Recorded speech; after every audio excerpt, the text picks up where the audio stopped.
Hello guys, welcome to Indian Geek Society. I'm Munna Prince, and today we'll go through the timeline of the whole DCEU from Man of Steel to Zack Snyder's Justice League. What happened behind the scenes, what Warner Brothers did, what Zack did, and due to all of this, what we as audience got. So if you do enjoy the video, do consider hitting the like button, share the video, and subscribe to the channel if you haven't. And let me know your thoughts in the comments too. So let's start. So after the success of Dark Knight trilogy, David Goyer, who was the writer with Christopher Nolan, came up with this idea of a realistic approach to Superman. And that's how the idea of Man of Steel came about. Christopher Nolan did like the idea, but he didn't want to do more superhero movies. So he approached Zack Snyder and got him on board for this. So Zack Snyder and David Goyer came together, worked on the script, and they finally made Man of Steel with Henry Cavill. And it came out in 2013. Now the film definitely had a different take on Superman. Very realistic approach to it, very personal approach to it. And we did talk about the movie recently, live on the channel. So do check that out. Now the movie mostly got positive reviews, but there was a little criticism that how Superman was depicted and how it's not accurate to the comics and everything. But still it was a successful film. Now after this, Zack Snyder started working for Man of Steel 2.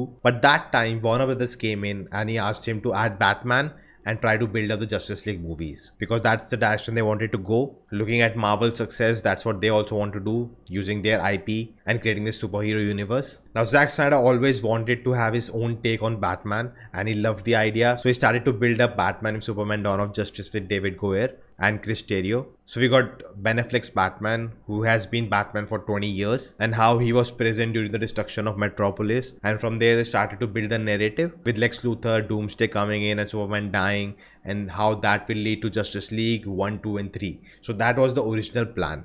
But this original plan was built on what Warner Brothers wanted, because before that Man of Steel 2 was in works with Lex Luthor as main antagonist, but that changed. Now even before BVS came out in theaters, the pre-production for Justice League was almost done and they were getting into the production. And when the film came out and got mixed responses, fans liked it, a lot of fans didn't like it, the critics bashed the film altogether. Warner Brothers was not at all happy with the film and they wanted to give notes on Justice League.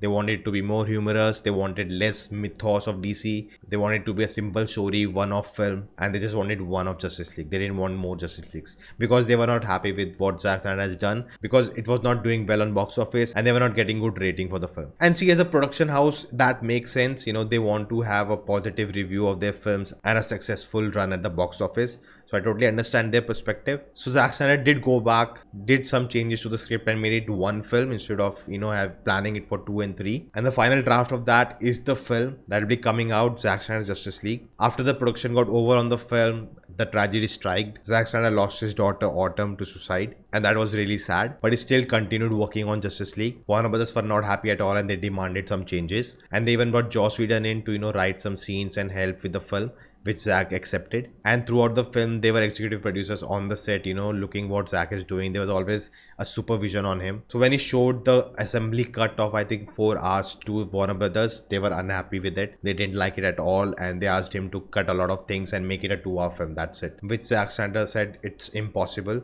I have so many characters to introduce. There's so much plot to be covered. It's not possible. And at that point, he was fed up with Warner Brothers. He didn't have any energy to fight with them. And he said that in an interview too. And he thought leaving the project was the best thing, to go back to family and mourn with them and be with them. And I think that was a good decision, to be with your family at that moment. From there, the announcement came out that, Zack is leaving the project to be with family and Joss Whedon will be finishing off the film. So Joss Whedon's job was to make a 2-hour version, rewrite scenes, reshoot scenes, and make it fun and colorful, like a Marvel film. And the film has to be released in November 2017. And why is that?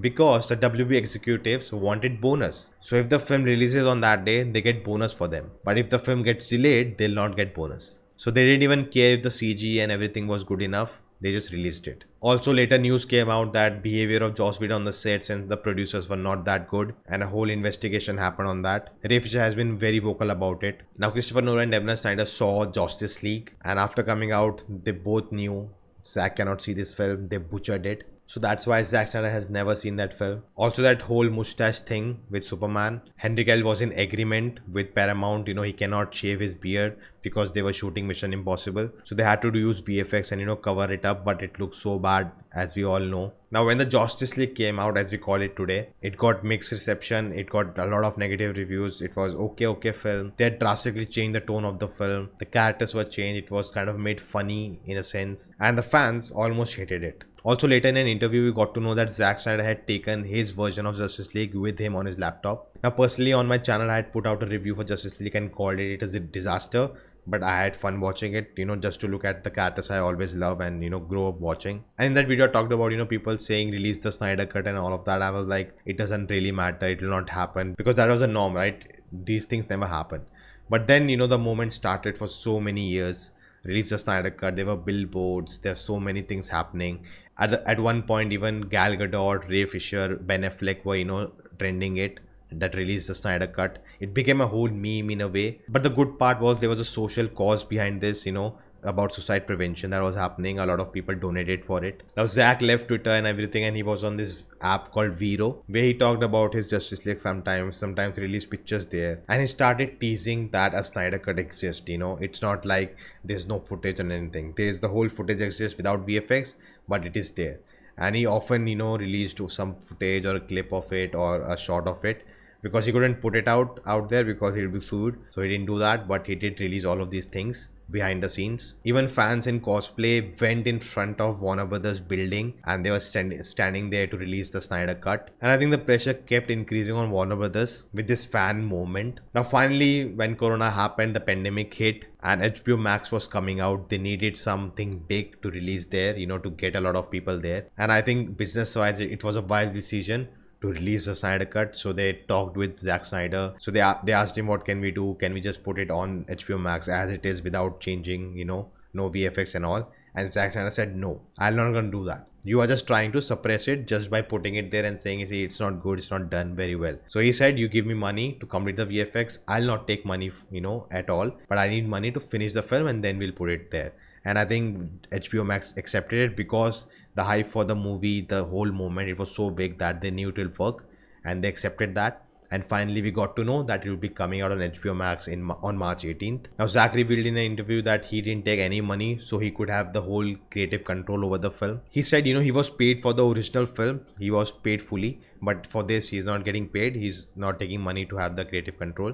Now, according to the news, $70 million was spent to finish the film, to finish all the VFX shots, the mixing and everything. According to Deborah Snyder, Zack Snyder did reshoot 4 minutes of the film, where we'll be getting Slade Wilson and the Joker in the nightmare scene, and maybe some more shots, but totally it will be just 4 minutes extra to the film. That's it. The final film will be 4 hours 2 minutes long, and it will be releasing on 18th of March. And finally, we'll see the original vision of Zack Snyder. As I said before, the original vision was actually Man of Steel 2, and then BVS, followed by 3 Justice League films, but now it's just this one film. And I don't think there's scope of having more films later with Zack's vision, because Zack has said that according to his agreement, he has to accept that this is not canon. The Justice League is canon, and all the films followed it. That's the canon thing. This is just a separate thing coming on HBO Max. That's it. But again, never say never. Justice League, Zack Snyder Justice League is coming out finally. It happened. It's unbelievable. It's still unbelievable. So never say never. Maybe we get his vision back of 2-3 more Justice Leagues with these characters. So let's see. The second trailer recently dropped. We reacted to it, so do check that out. And finally, we'll be getting the film on 18th. Cannot wait to watch it and put my review out and do a live discussion on it. So do join us for that. So like, share, subscribe. Let me know in the comments your thoughts, and we'll see you next time. Thank you for watching.